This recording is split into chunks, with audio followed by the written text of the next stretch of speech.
inside wigs. Fleas and lice thrived. The fat went rancid, drawing maggots.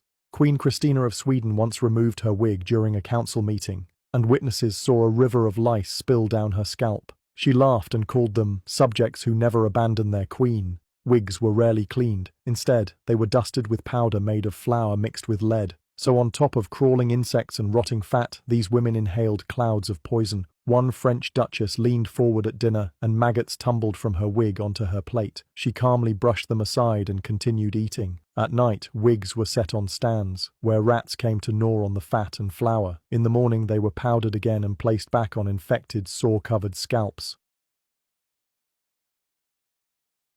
The outer gowns, worth more than a peasant's house, were almost never cleaned. Instead, they were smoked over fires with herbs to mask the stench. Some gowns rotted right off women's bodies as the fabric decomposed. Others were laced with poison by enemies, soaked in arsenic or mercury that slowly seeped into the skin of the unsuspecting wearer.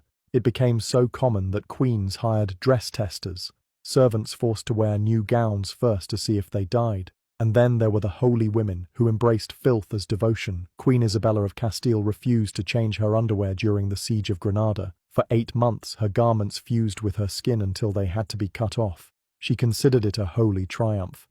Saint Elizabeth of Hungary slept in her own waste. Saint Margaret of Hungary praised her lice as divine blessings. This wasn't insanity. It was celebrated as piety. And then came the Blood Countess, Elizabeth Bathory of Hungary. Legend says she murdered 600 girls and bathed in their blood to stay young. Imagine the reality. Human blood clots within minutes, turns brown, stinks of rot. Servants testified that they scraped her skin clean of congealed gore while the stench of rotting blood made them vomit.